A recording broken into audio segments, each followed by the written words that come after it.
It was a chilly November evening, and the golden light of the setting sun streamed softly through the lace curtains in our living room. My husband, Ethan, sat by the window with a pensive expression, his gaze fixed on the garden outside. He was tall, with broad shoulders and slightly tousled dark hair that framed his sharp jawline.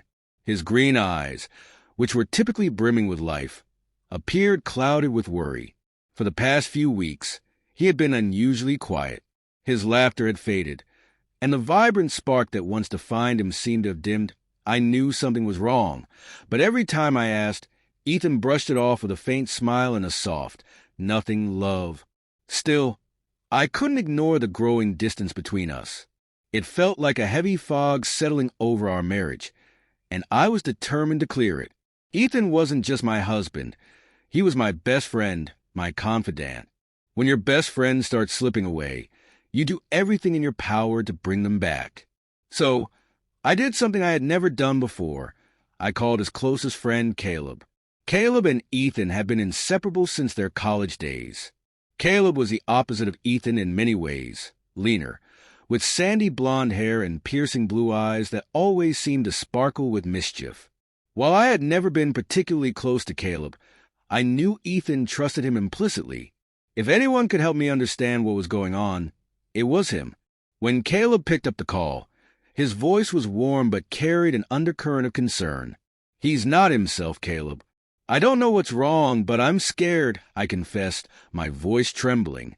"I'll come over," Caleb said without hesitation. An hour later, Caleb arrived. His presence seemed to lift the heaviness in the room, and for the first time in days, I saw a flicker of light in Ethan's eyes. The two embraced, and for a brief moment, it was as if the years melted away and they were just two carefree friends again. Caleb's easygoing nature filled the house. His jokes coaxed small smiles from Ethan that I hadn't seen in weeks. Caleb stayed for dinner, and the three of us chatted and laughed. But beneath the surface, I sensed an unspoken tension between Ethan and Caleb. Later, as I cleared the table, I overheard them talking in hushed tones in the living room. Caleb's voice, usually light and teasing, carried a serious weight this time. A somber weight lingered in the air. Curiosity tugged at me, but I chose to respect their privacy and stayed back. That night, as Caleb was leaving, he paused at the door, his expression unusually serious.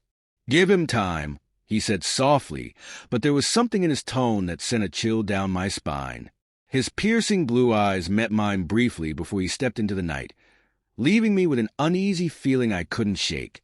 The following days were marked by strange occurrences. Ethan began receiving late-night phone calls, which he would take in another room, speaking in low, hurried tones. Once, I glimpsed him pacing in the backyard, his face pale and tense. His broad shoulders, which usually carried an air of confidence, seemed weighed down by an invisible burden. When I confronted him, he brushed off my concerns, but his reassurances felt hollow. The distance between us grew, and with it, my anxiety. One evening, while Ethan was out running an errand, I noticed his laptop open on the dining table. I hesitated, torn between respecting his privacy and addressing the gnawing unease in my chest. Finally, I gave in and moved closer. The screen displayed an email thread between Ethan and Caleb. Words like deadline, pressure, and something she should know leapt out at me, sending my heart into a frantic rhythm. I scrolled through the cryptic exchange, piecing together fragments of a conversation about a secret Ethan was hiding from me, one that seemed to be consuming him. The final email from Caleb read, "We need to tell her before it's too late." That night, I couldn't hold back any longer. As Ethan walked through the door, I met him in the living room, my voice steady but laced with urgency. "What's going on, Ethan? I know there's something you're not telling me." "You're not telling me everything," I said, my voice trembling. Ethan's face fell, and for a moment, I thought he might deny it. But then, with a heavy sigh, he sank into the couch, burying his face in his hands. "I didn't want to worry you," he began, his voice barely above a whisper.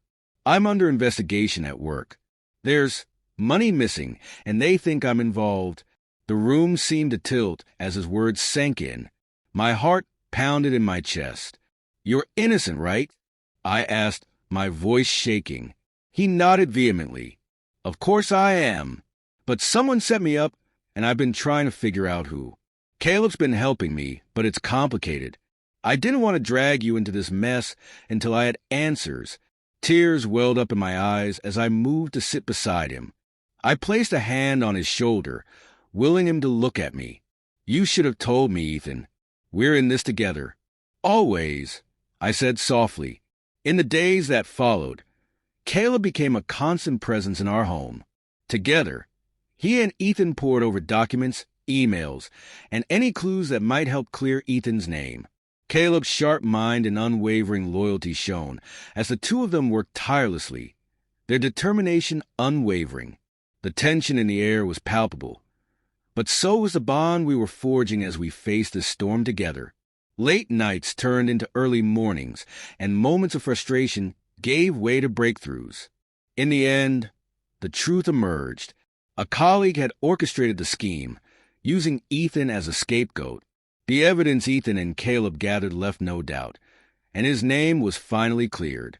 The ordeal left its scars, lingering memories of fear and doubt, but it also brought us closer. It strengthened our love in ways I hadn't thought possible. Sometimes, the greatest tests reveal the deepest truths. Through it all, Ethan and I found our way back to each other, our hearts forever bound by the trials we endured together.